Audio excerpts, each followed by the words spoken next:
All right, so I'm working on another project today. Today I'm working on doing a temporary mount for the seats in the Rover. So floorboards are bad and they're getting worse. So I'm gonna mount up the passenger seat because I wanna be able to use it for camping.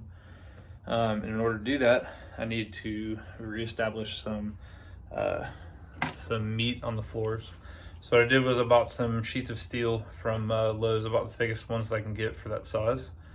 And what I'm gonna do is drill that piece of steel, bolt it down to the floor, and then I'm gonna take the seats and I'm gonna bolt those to the floor, the original floor pan and the steel plate as well, and see if that gives it some rigidity. So I know that the floors itself look pretty shitty still.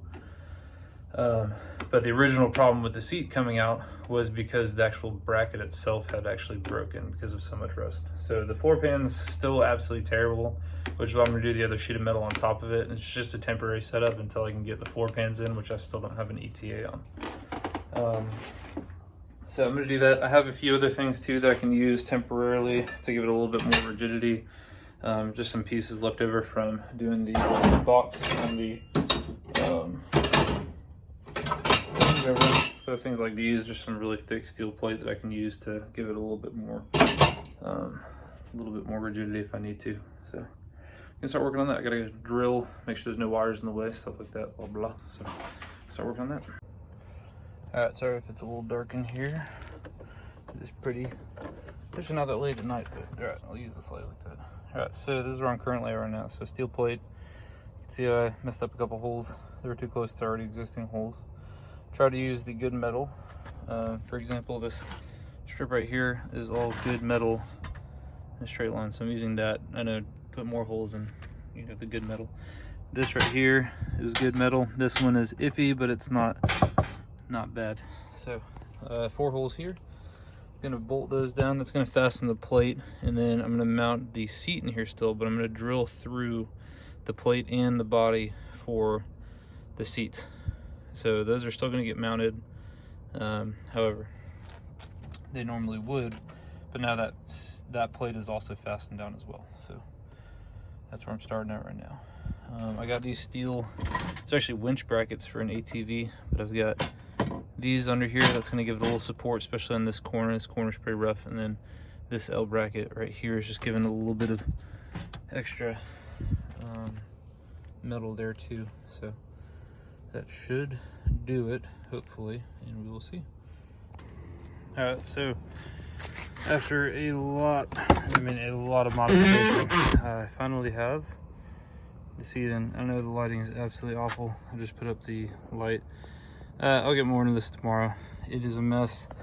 A lot of modification on here, but it is overall pretty snug. What you see in play is actually the just the fact that it's a crappy, cheap eBay seat. To be honest, not 100% stoked. Fitment is at best, but it'll work for right now. And then I'm going to consider alternate options when the time comes, or a better setup when that time comes. So this is it right now though. So this is where we're at.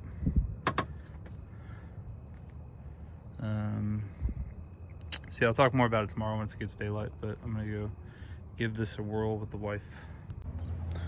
So it's the next day, and I'm going to show you guys the new seat that I put in really quick. So new seat is mounted, as you can see.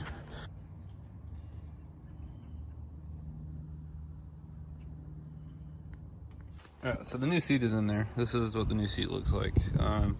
As per the wide angle, you can see it's not perfectly in the middle or anything, and there's some reasons for that.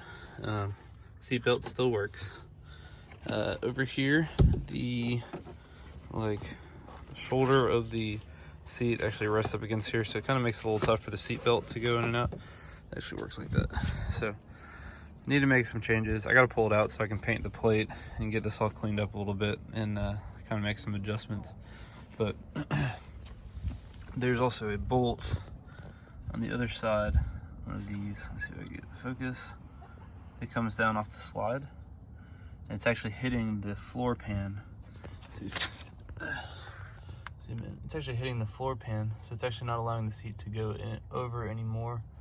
So what I think I'm gonna do is I'm gonna cut that out right here.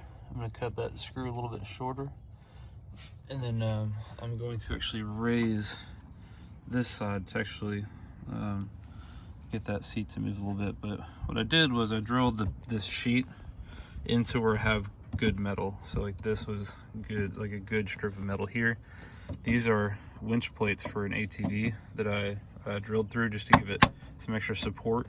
And as you can see, that seat bracket's on there pretty good. I use these actually aren't drilled through, but they're just some angle plates that I had left over from the box build that I just set in there to give it a little extra support over the really rusty spots.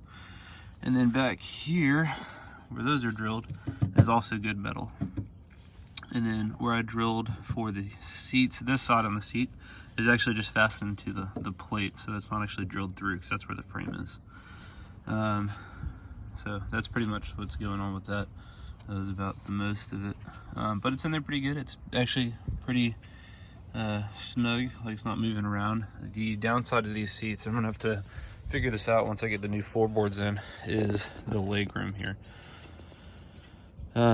Being as tall as I am and as tall as my wife is, there's not a lot of leg room. So I'm gonna figure out a way to get that seat to move back a little bit.